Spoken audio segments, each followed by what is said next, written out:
ಎಲ್ಲರಿಗೂ ನಮಸ್ಕಾರ. ನಮ್ಮ ಕಲಾಸ್ ಕರಾವಳಿ ಕಿಚನ್ಗೆ ನಿಮ್ಮೆಲ್ಲರಿಗೂ ಸ್ವಾಗತ. ನಾವಿವತ್ತು ಯಾವುದೇ ಕಲರ್ಸ್ ನ ಬಳಸದೆ ಈ ರೀತಿ ಬೂಂದಿ ಲಡ್ಡುವನ್ನ ಮಾಡ್ತಿದೀವಿ. ಇದನ್ನ ಈಸಿಯಾಗಿ ಹೇಗೆ ಮಾಡ್ಬೋದು ಅಂತ ನೋಡೋಣ ಬನ್ನಿ.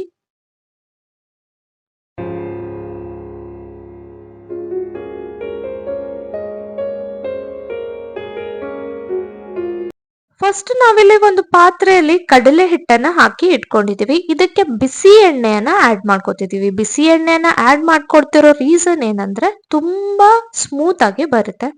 ಹಾಗೆ ರುಚಿಗೆ ತಕ್ಕಷ್ಟು ಉಪ್ಪನ್ನ ಹಾಕೊಂಡಿದೀವಿ.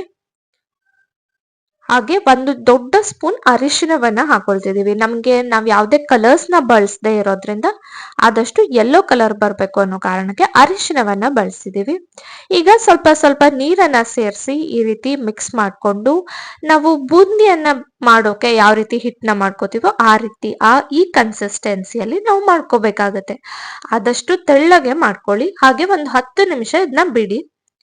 ನೆಕ್ಸ್ಟ್ ಒಂದು ಎಣ್ಣೆ ಪಾತ್ರೆಯಲ್ಲಿ ಹಾಕಿ ಅದನ್ನ ಕಾಯಿಸಿದ ನಂತರ ಈ ರೀತಿ ಜಾರಿಯ ಸಹಾಯದಿಂದ ಬೂಂದಿಯನ್ನ ಬಿಡ್ಬೇಕಾಗತ್ತೆ.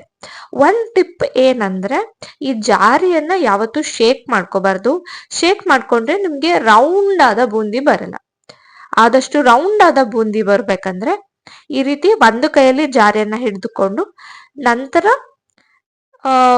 ಒಂದು ಸೌಟಿನ ಸಹಾಯದಿಂದ ಬೂಂದಿನ ಹಾಕೋಬೇಕಾಗುತ್ತೆ. ನೋಡಿ, ಈ ರೀತಿ ಎಲ್ಲ ಕಡೆ ಬೂಂದಿಯನ್ನ ಚೆನ್ನಾಗಿ ಬೇಯಿಸ್ಕೋಬೇಕು.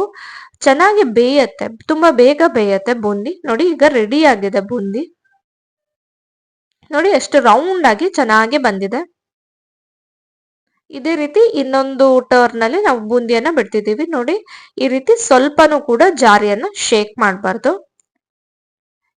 ಎಲ್ಲೆಲ್ಲಿ ಹೋಲ್ಸ್ ಇದೆಯೋ ಅಲ್ಲಿ ಹಿಟ್ಟನ್ನ ಹಾಕೊಳ್ತಾ ಹೋಗ್ಬೇಕಾಗತ್ತೆ. ಆಗ ರೌಂಡ್ ಆದ ಬೂಂದಿ ಬರುತ್ತೆ.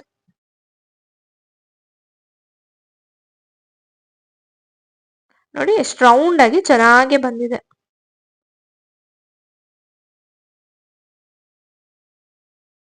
ನೋಡಿ, ಕ್ರಿಸ್ಪಿಯಾಗಿ ಚೆನ್ನಾಗಿ ಬಂದಿದೆ ಬೂಂದಿ.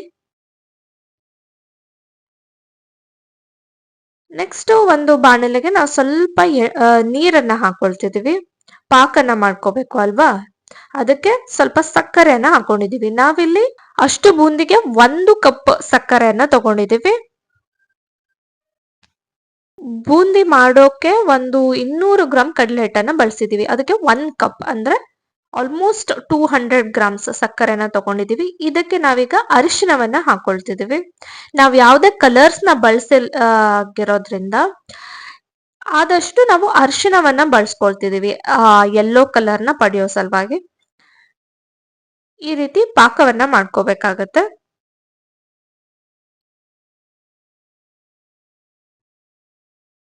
ತುಂಬಾ ಗಟ್ಟಿಯಾಗಿರೋ ಪಾಕ ಬರೋ ತನಕ ಕಾಯಬಾರ್ದು.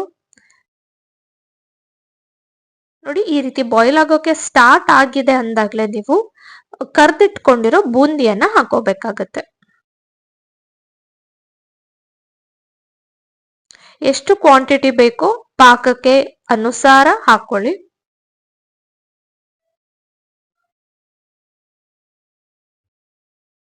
ಈಗ ಬೂಂದಿ ಪಾಕದಲ್ಲಿ ಸಾಫ್ಟ್ ಆಗ್ತಾ ಬರ್ಬೇಕು. ಆವಾಗ ನಿಮ್ಗೆ ಕಟ್ಟೋಕೆ ಈಸಿ ಆಗತ್ತೆ. ಹಾಗೆ ಲಡ್ಡು ಕೂಡ ಸಾಫ್ಟ್ ಆಗಿರುತ್ತೆ. ಇಲ್ಲ ಅಂದ್ರೆ ಲಡ್ಡು ಗಟ್ಟಿ ಆಗೋ ಚಾನ್ಸಸ್ ಇದೆ. ನೆಕ್ಸ್ಟ್ ನಾವಿದಕ್ಕೆ ಸ್ವಲ್ಪ ಏಲಕ್ಕಿ ಪುಡಿಯನ್ನ ಕೂಡ ಹಾಕೊಂಡಿದೀವಿ. ಹಾಗೆ ಲವಂಗವನ್ನು ಕೂಡ ಹಾಕೊಂಡಿದೀವಿ. ಸ್ವಲ್ಪ ತುಪ್ಪವನ್ನ ಮೇಲ್ಗಡೆಯಿಂದ ಹಾಕೊಳ್ತಿದೀವಿ. 1-2 ಸ್ಪೂನ್ ತುಪ್ಪನ ಹಾಕೋಬಹುದು. ತುಪ್ಪನ ತುಂಬಾ ಜಾಸ್ತಿ ಹಾಕೋಬೇಡಿ, ಲಡ್ಡು ಕಟ್ಟೋಕೆ ಕಷ್ಟ ಆಗತ್ತೆ. ಈಗ ಇದು ರೆಡಿ ಆಗಿದೆ. ಲಡ್ಡುವನ್ನ ಕಟ್ತಿದೀವಿ. ಈ ರೀತಿ ಚೆನ್ನಾಗಿ ಪ್ರೆಸ್ ಮಾಡಿ ಲಡ್ಡುವನ್ನ ಕಟ್ಬೇಕಾಗತ್ತೆ. ಆದಷ್ಟು ಬೇಗ ಕಟ್ಟಿ, ಇಲ್ಲಾಂದ್ರೆ ಗಟ್ಟಿ ಆಗತ್ತೆ. ನಿಮ್ಗೆ ಲಡ್ಡು ಕಟ್ಟೋಕು ಕೂಡ ಕಷ್ಟ ಆಗತ್ತೆ. ನಾವಿಲ್ಲಿ ಒಣ ದ್ರಾಕ್ಷಿಯನ್ನು ಕೂಡ ಹಾಕೊಳ್ತಿದೀವಿ ಲಡ್ಡುಗೆ. ನೋಡಿ, ಲಡ್ಡು ರೆಡಿ ಆಗಿದೆ. ಎಷ್ಟು ಚೆನ್ನಾಗಿ ಕಾಣಿಸ್ತಿದೆ ಅಂತ. ಇದು ಸ್ವಲ್ಪ ಡ್ರೈ ಆಗ್ಬೇಕು, ಆಗ ನಿಮಗೆ ತುಂಬಾ ಚೆನ್ನಾಗಿ ಬರುತ್ತೆ ಲಾಡು. ನೋಡಿ, ಲಡ್ಡು ಈಗ ಡ್ರೈ ಆಗಿ ಚೆನ್ನಾಗಿ ಬಂದಿದೆ. ಟೇಸ್ಟಿಯಾದ ಬೂಂದಿ ಲಡ್ಡು ರೆಡಿ ಆಗಿದೆ. ಯಾವುದೇ ಆರ್ಟಿಫಿಷಿಯಲ್ ಕಲರ್ಸ್ ನ ಬಳಸದೆ ಈ ರೀತಿ ಬುಂದಿ ಲಡ್ಡುವನ್ನ ಮಾಡ್ಕೋಬಹುದು.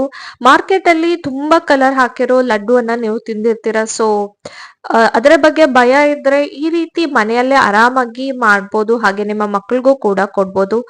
ಹೋಪ್ ನಿಮ್ಮೆಲ್ಲರಿಗೂ ಈ ವಿಡಿಯೋ ಇಷ್ಟ ಆಗಿದೆ ಅಂತ. ಈ ವಿಡಿಯೋ ಇಷ್ಟ ಆಗಿದ್ರೆ ನಮ್ಮ ಚಾನೆಲ್ ನ ಸಬ್ಸ್ಕ್ರೈಬ್ ಮಾಡ್ಕೊಳ್ಳೋದನ್ನ ಮರಿಬೇಡಿ. ಇದೇ ರೀತಿ ಒಳ್ಳೆ ಒಳ್ಳೆ ರೆಸಿಪೀಸ್ ನಮ್ಮ ಚಾನೆಲ್ ನಲ್ಲಿದೆ, ಅದನ್ನು ಕೂಡ ನೋಡಿ ಅಂತ ಕೇಳ್ಕೊತೀವಿ. Once again thanks for watching.